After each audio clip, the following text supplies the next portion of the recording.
Hello बच्चों, welcome back to my channel.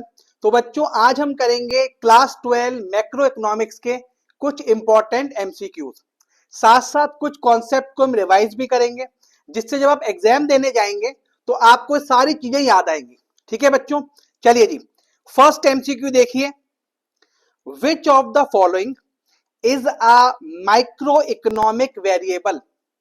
यानी किसकी बात कर रहा है बच्चों यहाँ पे? Micro economic. ठीक है जी। अब हमने जो क्लास 12 में पढ़ा था वो पढ़ा था macro economics.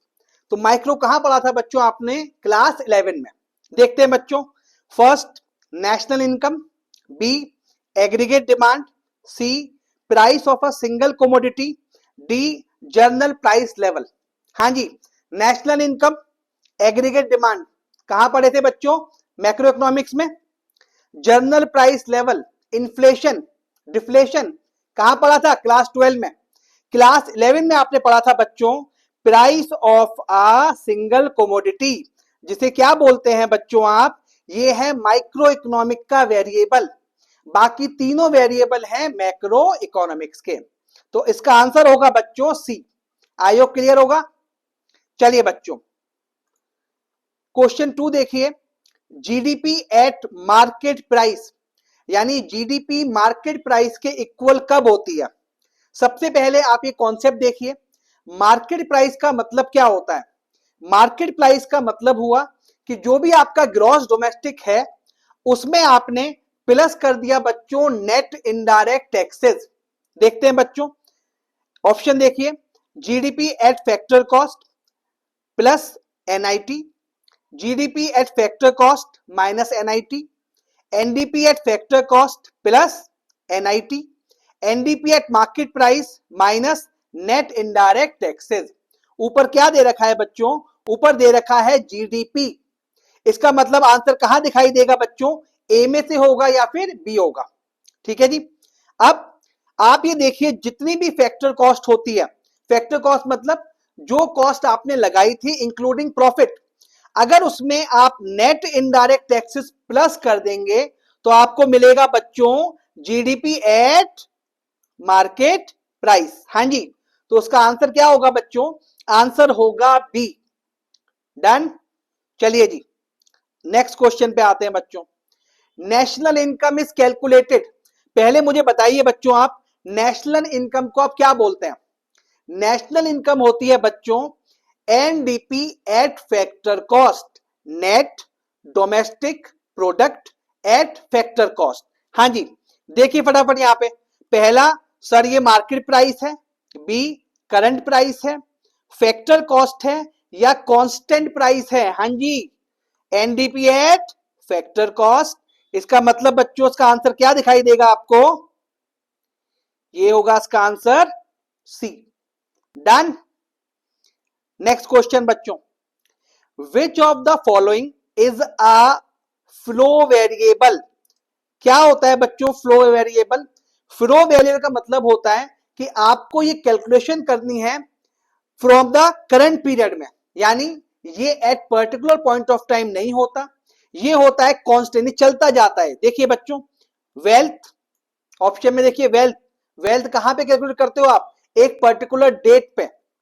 B money supply, ये कहां पे कैलकुलेट करते हैं बच्चों? It is the stock concept. Stock concept हमेशा निकालते हैं आप at particular point of time, और फ्लो वैल्यू कब निकालते हो बेटे आप? पूरा का पूरा पीरियड। चलिए जी, कैपिटल क्या होती है? ओपनिंग या क्लोजिंग। इनकम, अच्छा आप किसी से कैसे पूछते हो इनकम? आपकी आज की इनकम क्या है? नहीं, आपने पूरे साल में कितने पैसे कमाए, इसका मतलब इसका आंसर बच्चों आपको दिखाई देगा डी। इनकम का कॉन्सेप्ट होता है फ्लो वेरिएबल, बाकी वेल्थ, मनी सप्लाई और कैपिटल, इनको बोला जाता है बच्चों stock variable. I hope clear होगा। Question number 5, consumption function shows the relationship between, यानी जो कंजम्पशन फंक्शन होता है उसमें किसका रिलेशन होता है? Income and investment, income and consumption, consumption and saving या इन्वेस्टमेंट एंड सेविंग। हाँ जी, फॉर्मूला याद कीजिए आप, जब भी आप कंजम्पशन फंक्शन का फॉर्मूला लगाते हैं वहां पे दो चीजें आप यूज करते हैं। पहला क्या यूज करते हैं बेटे? कंजम्पशन, और दूसरा क्या करते हैं बच्चों, इनकम। यानी इसका आंसर क्या होगा बच्चों, बी। ये है आपका करेक्ट आंसर। नेक्स्ट बच्चों, the value of MPC lies between. MPC का मतलब क्या हो गया, मार्जिनल प्रोपेंसिटी टू कंज्यूम।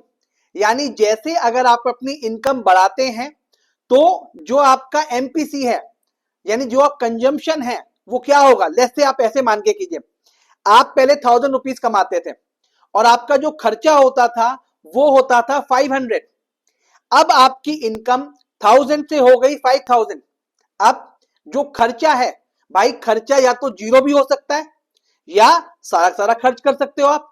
तो इसका मतलब जो एमपीसी होता है वो फॉल करता है बिटवीन 0 और 1। ये है बच्चों इसका करेक्ट आंसर। इसमें एक और कॉन्सेप्ट याद रखना बच्चों, आप जो एपीसी होता है, केवल एपीसी एक ऐसा वेरिएबल होता है जो नेगेटिव हो सकता है because of the autonomous consumption. बाकी किसमें दिखाई दिया बच्चों आपको, बिटवीन 0 और 1। चलिए बच्चों नेक्स्ट क्वेश्चन पे आते हैं, आंसर देख लिया आपने। The multiplier is equal to. आप मल्टीप्लायर कैसे निकालते हैं, देखिए पहला दे रखा है बच्चों 1/एपीसी। पहले ध्यान रखिए बच्चों, आप जो मल्टीप्लायर होता है वो रिप्रेजेंट करता है एमपीसी को या एमपीएस को। जो यहां दिखाई देगा आप उसे देखिए, पहला क्या है बच्चों, 1/एपीसी। पॉसिबल ही नहीं है बच्चों ये। 1/एपीएस ये भी पॉसिबल नहीं है। क्या पॉसिबल होगा बच्चों, 1/, हाँ जी, 1/1 माइनस एमपीसी। 1 माइनस एमपीसी को बोला जाता है बच्चों एमपीएस भी। यानी मल्टीप्लायर होता है 1/1 माइनस एमपीसी और 1/, इसे बोला जाता है एमपीएस। तो ऑप्शन सी करेक्ट है इसका आंसर। नेक्स्ट बताइए बेटा। अब देखो ये मैंने आपको जब मैंने मेन क्वेश्चंस कराए थे उसमें बताया भी था, देखते हैं। विच of the following is a component of aggregate demand. What is aggregate demand, भाई साहब सारे की सारी डिमांड सारे प्रोडक्ट की और सारे सेक्टर की। देखिए बच्चों, पहला भाई साहब इसमें आता है केवल कंजम्पशन एक्सपेंडिचर। दूसरा इसमें आता है इन्वेस्टमेंट एक्सपेंडिचर। सी इसमें आता है गवर्नमेंट एक्सपेंडिचर, या फिर D all of the above. तो अगर आप सिंपल बात करें, इसके कंपोनेंट में कंजम्पशन भी आएगा, इन्वेस्टमेंट भी आएगा और गवर्नमेंट भी आएगा। इसका मतलब इसका आंसर बच्चों होगा D all of the above. ठीक है बच्चों। Ninth, deflation refers to. अब देखिए बच्चों, इन्फ्लेशन और डिफ्लेशन में क्या होता है। इन्फ्लेशन में किसी प्रोडक्ट के प्राइस हाई होते जा रहे हैं, डिफ्लेशन में क्या हो रहा है बेटा, उसके प्राइस क्या होते जा रहे हैं बच्चों, कम होते हुए जा रहे हैं। देखिए बच्चों, deflation refers to persistent rise in price level is called inflation. Second, persistent fall in price level, इसको क्या बोलते हैं बच्चों, इसको बोलते हैं डिफ्लेशन। तो अगर एग्जाम में क्वेश्चन आए राइज का, इज कॉल्ड इन्फ्लेशन। क्वेश्चन आए फॉल का, is called deflation. Answer B इसका करेक्ट ऑप्शन। चलिए बच्चों, सेंट्रल बैंक ऑफ इंडिया, हमारे देश का सेंट्रल बैंक कौन सा है। पहला स्टेट बैंक ऑफ इंडिया अपना bank, B Reserve bank of India RBI, C अपना बैंक पंजाब नेशनल बैंक, और डी आईसीआईसीआई बैंक। तो सेंट्रल बैंक कौन सा होता है बच्चों आपका, ये होता है आपका रिजर्व बैंक ऑफ इंडिया। और अगर अच्छे से आपको याद करना हो तो सारे की सारी करेंसी आपका रिजर्व बैंक ही इशू करता है। ठीक है बच्चों, तो क्या हुआ इसका आंसर बी। नेक्स्ट देखिए बच्चों, सीआरआर। सीआरआर रेफर्स टू, तो अगर आपने जब मैंने आपको चैप्टर पढ़ाया था सेंट्रल बैंक का, रिजर्व बैंक ऑफ इंडिया का, तब मैंने आपको दो यहां पर रेशो कराए थे। पहला रेशो था आपका सीआरआर, फिर था आपका एसएलआर। तो सीआरआर क्या होता है बच्चों, cash reserve ratio, credit reserve ratio, capital reserve ratio या करंट रिजर्व रेशो। हाँ जी, क्या होता है, is called cash reserve ratio. ठीक है जी, चलिए जी next, which of the following is a function of central bank, central bank का क्या फंक्शन होते हैं इनमें से, पहला इशूइंग करेंसी करती है बच्चों, बैंकर टू द गवर्नमेंट यानी गवर्नमेंट का करंट अकाउंट भी आरबीआई के पास होता है, third lender of last resort, अगर आपको किसी बैंक से लोन नहीं मिल रहा तो आप रिजर्व बैंक के पास जा सकते हैं और उससे लोन ले सकते हैं, यानी तीनों के तीनों काम करता है, इसका मतलब इसका आंसर क्या होगा बच्चों, इसका आंसर होगा बच्चों ऑल ऑफ द अबव। ठीक है जी, यहां तक समझ में आ गया आई होप।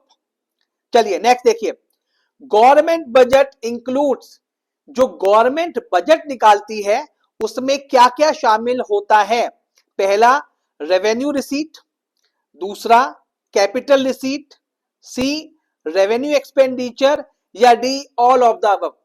सबसे पहले आप देखिए बजट दोनों चीजों की बात करता है, एक्सपेंडिचर की भी बात करता है और इनकम की भी बात करता है। अब अगर दोनों की बात कर रहा है तो ये रेवेन्यू की बात भी करेगा और कैपिटल की भी, इसका मतलब बच्चों इसका आंसर होगा ऑल ऑफ द अबव। ठीक है जी, नेक्स्ट देखिए ये इंपॉर्टेंट कॉन्सेप्ट है, fiscal deficit is equal to, इतने सारे क्वेश्चन लगवाए बेटा आपको उसके, पहला total expenditure minus total receipt excluding borrowings, याद आ रहा होगा देखो कुछ कुछ पढ़ के आपको उसका। बी देखिए टोटल एक्सपेंडिचर तो लेंगे उसमें से माइनस कर देंगे revenue receipt, C revenue expenditure minus revenue receipt, बताओ क्या होता है सी, सी होता है बच्चों आपका रेवेन्यू डेफिसिट। अगला देखिए capital expenditure minus capital receipt, हाँ जी क्या होता है भाई साहब, फिस्कल डेफिसिट होता है आपका बोरोइंग्स, क्या होता है बच्चों, फिस्कल डेफिसिट होता है आपका बोरोइंग। अगर क्वेश्चन आए व्हाट इज फिस्कल डेफिसिट, सीधा लिख के आ जाओ बोरोइंग, और बोरोइंग किसके बराबर होता है, total expenditure minus total receipt, और इस रिसीट में आपको बोरोइंग्स नहीं लेना, तो आंसर क्या हुआ बच्चों, आंसर हुआ आपका 14 का ए, डन। चलिए जी अब एक और इंटरेस्टिंग क्वेश्चन देखो बच्चों, रेवेन्यू डेफिसिट क्या हुआ आपका, revenue expenditure minus revenue receipt. ठीक है जी, कोई पूछे भाई साहब what is fiscal deficit, total expenditure minus total receipt excluding borings, यानी फिस्कल डेफिसिट बोरिंग के बराबर हो गया। नेक्स्ट आया बच्चों इसमें what is your primary deficit, primary deficit का मतलब हुआ जो भी आपका लोन था उस लोन में से आपने जो भी इंटरेस्ट की पेमेंट करी उसके बाद बचता है आपका प्राइमरी डेफिसिट। देखते हैं कहां आंसर इसका, ए फिस्कल डेफिसिट माइनस इंटरेस्ट, अरे तो पहला ही हो गया बच्चों, हाँ जी क्या आंसर होगा इसका, इसका आंसर आपको दिखाई देगा बेटा fiscal deficit minus interest payment, बाकी सारे आपके यहां पर गलत हैं। ठीक है जी, चलिए जी 16 देखिए, विच of the following is direct tax, हाँ जी बताइए what is the difference between direct tax and indirect tax, भाई जो डायरेक्ट किसी पर्सन पे इंपोज हो रहा है उसको बोलते हैं डायरेक्ट टैक्स, और जो गुड्स पे इंप्रूव हो रहा है या गुड्स पे इंपोज हो रहा है या सर्विसेज पे लग रहा है जैसे जीएसटी, ये क्या होता है बच्चों आपका, ये होता है इनडायरेक्ट टैक्स। पहला देखिए बेटा जीएसटी कौन सा टैक्स है आपका, indirect, excise duty indirect, custom duty, custom क्या होता है, आप कहीं कस्टम पे या फिर आप शिप पे जब माल आता है उसको छुड़ाने के लिए गए कस्टम ड्यूटी पे करना है। इसका आंसर क्या दिखाई दे रहा है बच्चों, इसका आंसर होगा बेटा सी, क्योंकि ये डायरेक्ट पर्सन पे लगा income tax, this is your correct answer C. चलिए जी द बैलेंस ऑफ ट्रेड, हाँ जी क्या होता है बेटा बैलेंस ऑफ ट्रेड, यानी बैलेंस ऑफ ट्रेड ये आप ध्यान रखें ये केवल और केवल लगता है विजिबल आइटम पर, यानी आपकी सर्विसेज होती हैं इनविजिबल और जो आपके गुड्स होते हैं वो होते हैं विजिबल। देखिए बच्चों import and export of goods, export and import of services, current account and capital account, visible and invisible item, आपको ऑप्शन सेलेक्ट करना है बच्चों इसका ए, क्यों करना है प्यारे बच्चों? क्योंकि ये केवल गुड्स पे लगता है। ऑप्शन बी में सर्विस आ रही है, ऑप्शन सी में करंट और कैपिटल दोनों आ रहा है, और ऑप्शन डी में विजिबल और इनविजिबल दोनों आ रहा है। बैलेंस ऑफ ट्रेड किस पे लगेगा बच्चों? वो लगेगा केवल और केवल गुड्स पर। क्लियर यहां तक? चलिए जी, next, which of the following is a component of current account? ध्यान सुनना एकदम, करंट अकाउंट और कैपिटल अकाउंट। कैपिटल अकाउंट में बच्चों आपको दिखाई देंगे सारे की सारी बड़ी लोन, एसेट्स, ये सारा कौन सा आइटम होता है? कैपिटल का। करंट अकाउंट का आंसर हुआ आपका जो करंट में चल रहा है, जैसे गुड्स, सर्विसेज। देखते हैं आंसर। पहला देखिए बेटे, फॉरेन इन्वेस्टमेंट। इन्वेस्टमेंट किसका पार्ट होता है प्यारे बच्चों? कैपिटल अकाउंट का। क्यों? इसमें इन्वेस्टमेंट आ गया। बी, आप किसी से लोन लेते हैं, वो भी किसका पार्ट होता है? वो भी पार्ट होता है बच्चों कैपिटल का। सी, यूनिलैटरल ट्रांसफर, और डी, बैंक डिपॉजिट। यानी बैंक डिपॉजिट आपका एसेट्स है, लोन आपका लायबिलिटी है, फॉरेन इन्वेस्टमेंट आपके एसेट्स हैं। एसेट्स और लायबिलिटीज ये पार्ट होते हैं कैपिटल अकाउंट का। इसका मतलब इसका आंसर क्या हुआ बच्चों? इसका आंसर होगा सी, यूनिलैटरल ट्रांसफर। जो आप ट्रांसफर कर रहे हैं तो वो कहां पे माने जाएंगे? वो पार्ट होंगे बच्चों आपके करंट अकाउंट का। चलिए जी, foreign exchange rate is a price of, भैया दिमागी मत लगाओ, फॉरेन एक्सचेंज किसको रिप्रेजेंट करता है? आपकी डोमेस्टिक करेंसी को, आपकी फॉरेन करेंसी को, या गोल्ड या सिल्वर को? देखो सी और डी तो उसका आंसर नहीं है। इसका मतलब डोमेस्टिक को नहीं करता, ये करता है बच्चों आपकी फॉरेन करेंसी को। आंसर क्या होगा बेटा? इसका आंसर होगा बी। ठीक है बच्चों, चलिए जी, depreciation of domestic currency means, यानी जो डेप्रिसिएशन होता है आपकी डोमेस्टिक करेंसी का। देखो डेप्रिसिएशन का मतलब क्या हो गया? डेप्रिसिएशन का मतलब होता है decrease, fall in the value. देखो कहां दिख रहा है बेटा? देखो ये देखो, इंक्रीज, आहा हा, कम भी हो रहा है, ज्यादा हो गया। दूसरा डिक्रीज, फिर no change, D fluctuating value. दिमाग मत लगाओ बच्चों, अगर आपके पास अकाउंट नहीं है तब भी इसका आंसर क्या होगा बच्चों? डिक्रीज, क्योंकि डेप्रिसिएशन में डिक्रीज होती है इसकी वैल्यू का।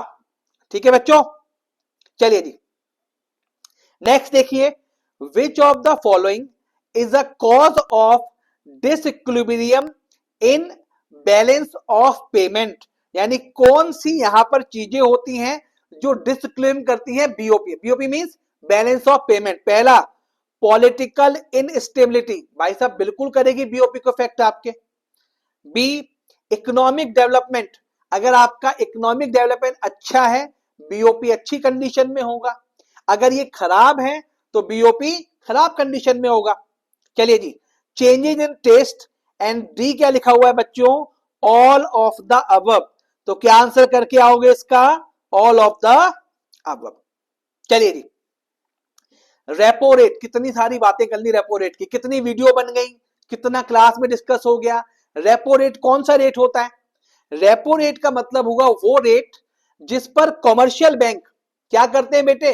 बोरो करते हैं मनी आरबीआई से, या आरबीआई लैंड करती है मनी किसको बच्चों? कॉमर्शियल बैंक को। पहला देखो, commercial bank lends to RBI, उल्टा हो रहा है बेटे, कॉमर्शियल बैंक आरबीआई को उधार दे रहे हैं, वाह। B, RBI lends to commercial bank, commercial bank lends to public, and D, public deposit money in banks. क्या आंसर होगा बेटा इसका? इसका आंसर आपको दिखाई देगा बच्चों B, RBI lends to commercial banks. ठीक है जी, next, revenue deficit, revenue deficit indicates, already discuss कर लिया मैंने आपसे। What is revenue deficit? Revenue expenditure minus revenue receipt, यानी एक्सपेंडिचर ज्यादा है उसकी रिसीट से। पहला देखो बच्चों, borrowings by the government, answer क्या होगा बच्चों? दिखाई दे रहा है एकदम, axis of revenue, expenditure over revenue receipt. ठीक है जी, बी आंसर होगा इसका। नेक्स्ट, बैलेंस ऑफ पेमेंट में क्या रिकॉर्ड होता है? अब देखो ध्यान सुनना मेरी बात को, जो बोलना चाह रहा हूं आपसे मैं। जब आपने बैलेंस ऑफ ट्रेड किया तो बैलेंस ऑफ ट्रेड में केवल विजिबल आइटम आए, लेकिन जब आप बात करेंगे बैलेंस ऑफ पेमेंट के बाद, ट्रेड के बाद बैलेंस ऑफ पेमेंट की, तो यहां पे क्या होगा, सारे के देखिए बेटे, all economic transaction between a country and क्या लिखा है बच्चों, रेस्ट ऑफ द वर्ल्ड, यानी कोई भी ट्रांजेक्शन किसी रेजिडेंट के बीच में हो रहा है और ऑल ऑफ द वर्ल्ड किसी से भी ट्रांजेक्शन कर रहा है, वो सबका सब कहां आता है बच्चों, वो आता है आपके बैलेंस ऑफ पेमेंट पे। अगर यहां पे होता बैलेंस ऑफ ट्रेड तो इसका आंसर होता विजिबल आइटम्स। ठीक है जी। नेक्स्ट देखिए, what is the primary function of money. Money के प्राइमरी फंक्शंस क्या होते हैं। पहला, स्टोर ऑफ वैल्यू, यानी जो भी आपकी वैल्यू है उसको स्टोर करके रखती है।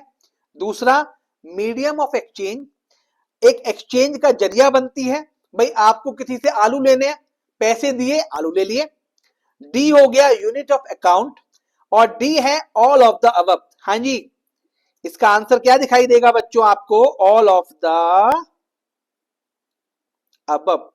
ठीक है जी, 25 कंप्लीट। आई होप अच्छे से समझ में आए होंगे आपको। नेक्स्ट 25 करते हैं स्पीड के साथ। What is meant bye aggregate supply. भैया दिमाग लगाना ही मत, जहां भी दिखाई दे एग्रीगेट डिमांड या जहां भी दिखाई दे एग्रीगेट सप्लाई, उसका मतलब होता है टोटल गुड्स ऑफ सप्लाई। अब गुड्स इंक्लूड सर्विसेज ऑल्सो। कई लोग कहेंगे देखो जी गुड्स सब, भैया नहीं, सर्विसेज भी आता है। पहला, टोटल डिमांड इनकरेक्ट है। टोटल सप्लाई, और हाँ देखिए सही आ रहा है बेटा, total supply of goods and services in the, तो क्या आंसर होगा बेटा इसका, बी। चलिए जी, the marginal propensity to consume, इसके बाद हम कॉन्सेप्ट पढ़ेंगे आप, marginal propensity to save, MPS किसके बराबर होता है। हाँ जी, तो एमपीएस में देखो क्या क्या आता है भैया। देखो एमपीएस की बात करोगे तो वो कहेगा आप भाई जो कमा रहे थे उसमें से कितना सेव कर रहे हो, यानी दो बातें करेगा, इनकम में जो चेंज हो रहा है और जो सेविंग में चेंज हो रहा है। पहला ऑप्शन देखें, change in consumption, change in income slash यानी ऑब्लिक, इसको बोलते हैं बच्चों एमपीसी। बी देखिए, चेंज इन सेविंग और चेंज इन इनकम, क्या आंसर होगा बेटा इसका, it is called MPS. B option है correct. What is the main objective of fiscal policy, यानी फिस्कल पॉलिसी का ऑब्जेक्टिव क्या होता है। पहला, control money supply, money supply आप कंट्रोल करते हैं मॉनेटरी पॉलिसी से, और मॉनेटरी पॉलिसी कौन बनाता है, मॉनेटरी पॉलिसी बनाता है हमारे देश का central bank, reserve bank of India. Fiscal policy कौन बनाता है, गवर्नमेंट। यानी मनी सप्लाई ऑप्शन गलत है, to manage government revenue expenditure, C to regulate foreign trade, to control inflation. मैंने अभी बताया आपको फिस्कल पॉलिसीज बनाते हैं बच्चों कौन, गवर्नमेंट। तो ये किसकी बात करेगा बेटा, ये बात करेगा अपने रेवेन्यू की और अपने एक्सपेंडिचर की। Option B is the correct option. What is the meaning of budget deficit, यानी बजट डेफिसिट का मीनिंग क्या है। भैया देखो, डेफिसिट का मीनिंग आपको हमेशा दिखाई देगा जहां पर एक्सपेंडिचर ज्यादा है और रेवेन्यू कम है। पहला, revenue expend, expenditure is called surplus. B, expenditure exceeds revenue, देखो अभी तक तो यही सही लग रहा है इसका आंसर। रेवेन्यू इक्वल्स एक्सपेंडिचर से बोलते हैं बैलेंस बजट, और नो गवर्नमेंट स्पेंडिंग। आंसर होगा बच्चों इसका B, expenditure exceeds revenue. What is the function of commercial bank, यानी कमर्शियल बैंक का क्या फंक्शन होता है। पहला, इशू करेंसी, किसका फंक्शन है, reserve bank of India. B, accept deposit and grants loan, हाँ जी ये तो करता है काम, ये तो सही है। कंट्रोल मनी सप्लाई कौन करता है, आरबीआई। रेगुलेट फॉरेन एक्सचेंज कौन करता है, आरबीआई। यानी ए, सी और डी ये बच्चों फंक्शन होते हैं रिजर्व बैंक के। और B, accept deposit and grant loans, यानी पैसा आपसे एक्सेप्ट करेगा और लोन प्रोवाइड करेगा। ये किसका फंक्शन होता है बच्चों? नॉर्मल बैंक्स का। Option B is the correct option. चलिए जी, what is the meaning of investment multiplier? देखिए जी, इन्वेस्ट, देखो जो जो भी मल्टीप्लायर की बात आप कर रहे हो, एमपीएस में क्या था? सेविंग और इनकम। एमपीसी में क्या था? कंजम्पशन और इनकम। क्या पूछ रहा है बेटा? इन्वेस्टमेंट मल्टीप्लायर, यानी जब आप कमाते हो पैसा तो कितना इन्वेस्ट करते हो। ऑप्शन क्या दिखेगा? यहां पे होना चाहिए ऑप्शन इन्वेस्टमेंट और इनकम। पहला देखो, change in consumption oblique change in investment. B change in, अरे देखो बी ऑप्शन आ गया बेटा, चेंज इन इनकम, और क्या है बेटा इसमें? Slash change in investment. चलिए जी, यानी ये है आपका इसमें correct option. Next, what is full employment? अब ध्यान सुनना, देखो फुल एम्प्लॉयमेंट पहला, जीरो अनएम्प्लॉयमेंट, जरा भी अनएम्प्लॉयमेंट नहीं है। दूसरा, नेचुरल रेट ऑफ अनएम्प्लॉयमेंट, यानी कोई लोग कह रहे हैं भाई साहब काम तो मेरे भी नहीं करना। डी या C, maximum employment of all resources, या डी ओनली फ्रैक्शनल अनएम्प्लॉयमेंट। यानी इसको ढंग से अगर आप चेक करेंगे तो इसका मतलब होगा बच्चों नेचुरल रेट ऑफ अनएम्प्लॉयमेंट। इसमें इंक्लूड होता है फ्रिक्शनल एम्प्लॉयमेंट भी, जो ये डी दे रखा है ना बच्चों, तो डी फ्रैक्शनल भी कवर होता है। किसमें होता है? नेचुरल रेट ऑफ अनएम्प्लॉयमेंट में। जीरो एम्प्लॉयमेंट इसका आंसर करेक्ट नहीं होगा। कई लोग आंसर लगा के आएंगे ए, नो, इनकरेक्ट, क्योंकि जीरो अनएम्प्लॉयमेंट का मतलब हुआ अब अनएम्प्लॉयमेंट है ही नहीं, ये पॉसिबल नहीं है। Answer B, natural rate of unemployment. Next देखिए बेटे, what is the main objective of monetary policy? कौन बनाता है मॉनेटरी पॉलिसी? ये बनाती है रिजर्व बैंक ऑफ इंडिया। तो वो क्या करेगी? पहला, control government spending, to manage money supply and interest rate, to regulate foreign trade, या टू कंट्रोल फिस्कल डेफिसिट। हाँ जी, मनी सप्लाई को कौन करेगा बच्चों यहां पे? कंट्रोल। यानी क्या आंसर होगा बेटा इसका?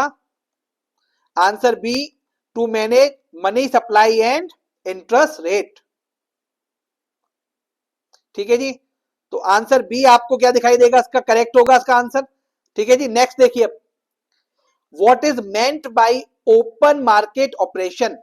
ओपन मार्केट ऑपरेशन में क्या क्या कवर होता है? पहला, sale and purchase of foreign currency. B, sale and purchase of government securities by central bank. यानी जब मैंने आपको कराए थे कंट्रोलर, तो उसमें मैंने क्या बताया था? इसका मेन काम होता है गवर्नमेंट सिक्योरिटीज को क्या करना बेटा? परचेज या सेल करना। तो option B is the correct answer. Next देखते हैं बेटा, व्हाट इज एग्रीगेट डिमांड? देखो एग्रीगेट में क्या आएगा? Total demand of goods and services. कहां दिखाई दे रहा है बेटा?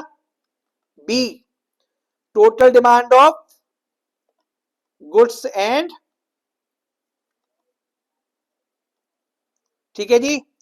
देखो और ऑप्शन क्या आते हैं? सप्लाई पॉसिबल ही नहीं है, टोटल सेविंग, टोटल इन्वेस्टमेंट। तो क्या आंसर होगा बेटा इसका? B is the correct answer. Next देखिए, what is meant by circular flow of income? यानी सर्कुलर फ्लो ऑफ इनकम आपका क्या होता है? पहला, flow of goods and services, flow of money between different sector of economy. देखिए circular flow में क्या होता है भाई? आप यहाँ पे हाउस होल्ड है एक, और एक यहाँ पे फर्म है। पहले हाउस होल्ड ने कुछ सर्विसेज प्रोवाइड करी फर्म को, फर्म ने प्रोडक्ट लॉन्च करा, प्रोडक्ट बनाया, और वो प्रोडक्ट किसको बेच दिया? वापस हाउस होल्ड को। ऐसे सेक्टर चलता रहता है। तो उसका मतलब आपके जो फ्लो है मनी का between different sector is the correct answer. Option B is correct answer. अगला देखिए बेटा, नेट इनडायरेक्ट टैक्सेस, यानी इनडायरेक्ट टैक्सेस आपके नेट कैसे निकालते हो आप?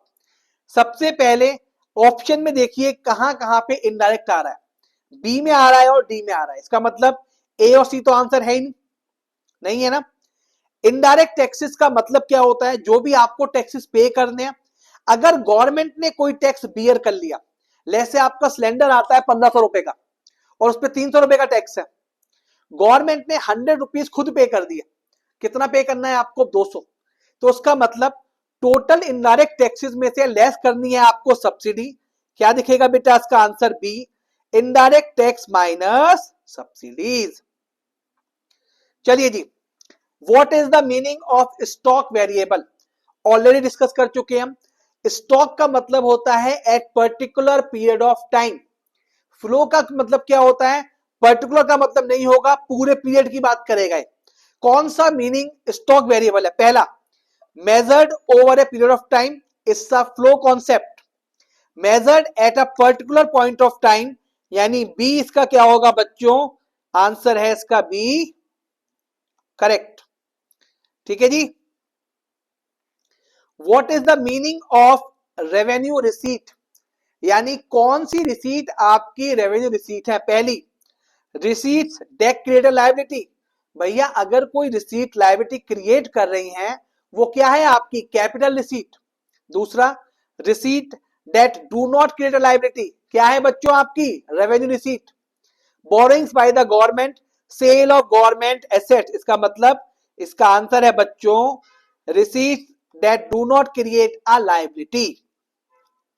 Next, what is meant by the capital expenditure? भाई कौन सा एक्सपेंडिचर आपका कैपिटल माना जाता है? पहला, डेट क्रिएट्स द एसेट्स और रिड्यूसेस अ लायबिलिटी। Perfect answer. भाई आपने कोई पैसा खर्चा करा, डैम बनवाया आपने, गवर्नमेंट ने, कौन सा एक्सपेंडिचर है? कैपिटल। क्यों? इसने एसेट क्रिएट करा। अब लेट्स से गवर्नमेंट ने कोई लोन ले रखा था, अब उस लोन की रिपेमेंट हुई, कौन सा एक्सपेंडिचर हुआ बच्चों? कैपिटल। यानी ऑप्शन ए क्या है इसका? Option A is a correct answer. B क्या दे रखा था?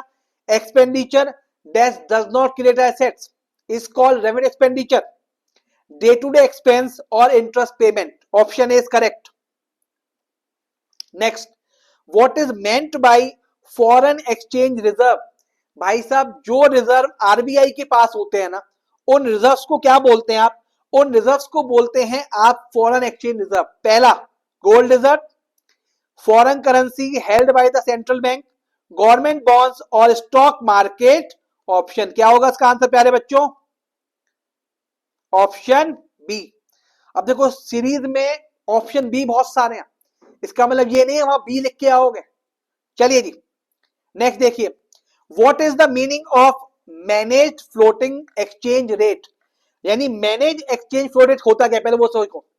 इसका मतलब होता है भाई कि जो रेट है वो डिटरमिन तो मार्केट फोर्सेस कर रही हैं, लेकिन उस पे कुछ प्रेशर गवर्नमेंट का है और कुछ pressure reserve bank of India का है। जब आप फिक्स की बात करेंगे तो फिक्स में क्या होता है? फिक्स कर दिया गवर्नमेंट ने, आरबीआई ने, है ना। फ्लोटिंग क्या होता है?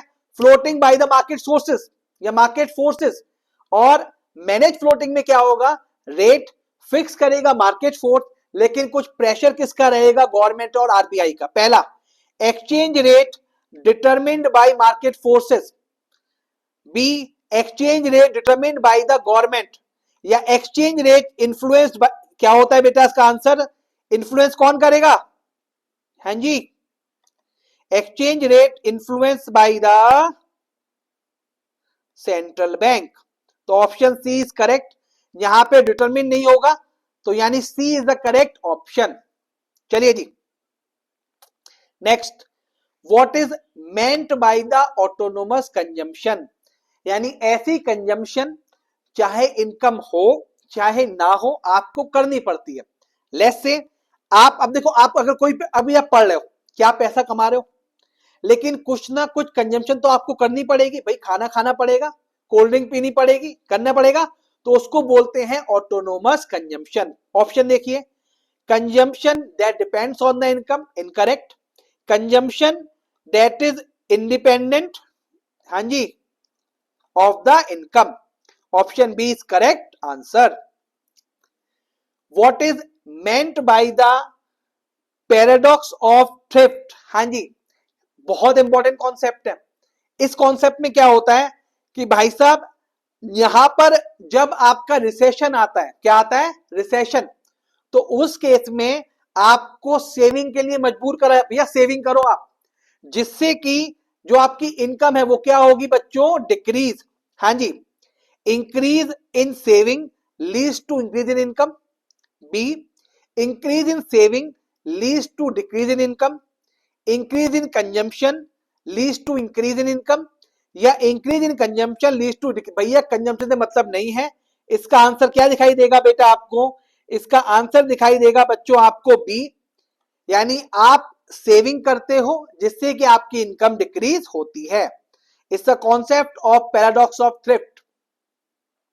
What is meant by the deficient demand, यानी डिमांड आपकी कम है, सप्लाई आपकी ज्यादा है। एट फुल एम्प्लॉयमेंट देखेंगे एग्रीगेट डिमांड ज्यादा है, नहीं। अगर डिमांड ज्यादा है तो ये क्या होगा बेटा, excessive demand. Option B, aggregate demand is less than aggregate supply, बिल्कुल करेक्ट होगा बेटा इसका आंसर ये। ऑप्शन बी, चलिए जी, इक्वल नहीं हो सकती, ये आंसर आपका गलत है, B is correct answer.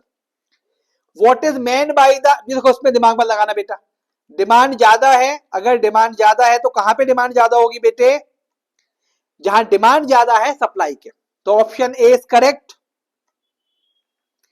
SLR, what is meant by SLR, पहला ratio of cash reserve to deposit, ratio of liquid asset to deposit, ratio of loan to deposit, ratio of government security deposit. देखो दोनों ratio बता रहा हूं आपको। SLR में क्या होता है, बैंक के पास क्या होते हैं बेटा, कुछ रिजर्व रखे होते हैं, लिक्विड एसेट्स, जिसको वो अपने कस्टमर्स को दे पाए, इस कॉल एसएलआर, यानी answer B.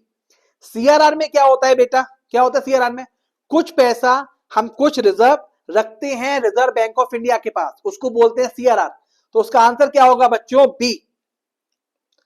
Next, what is meant by high powered money, पहला money held by commercial bank, normal money. B, money held by central bank. C, currency held by public and reserve held by commercial bank is called high powered money, क्योंकि ये फटाफट use कर लोगे आप, तो इन्हें बोला जाता है high powered money. Option C is correct. What is meant by force saving, यानी आपकी फोर्स सेविंग क्या होती है भाई, फोर्स सेविंग का मतलब हो गया आपके ऊपर दबाव डाला जा रहा है, आप सेविंग करो। कब दबाव डाला जाता है बेटा, जब महंगाई बहुत बढ़ रही है, कि आप खर्चा कर कम से कम करो जिससे इन्फ्लेशन कंट्रोल में आए। ऑप्शन देखिए, सेविंग डन वॉलेंटरली, ये तो होगा ही नहीं।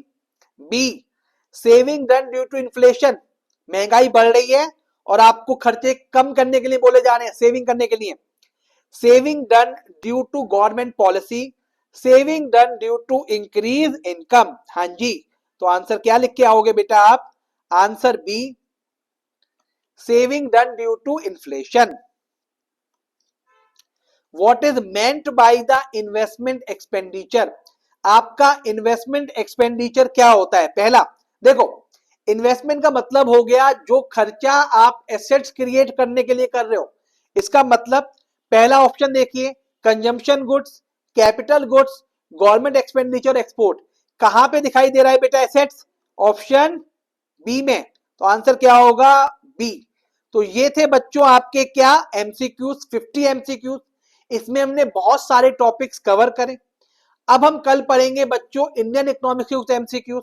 आई होप ये वीडियोस आपको पसंद आया होगा। थैंक यू बच्चों।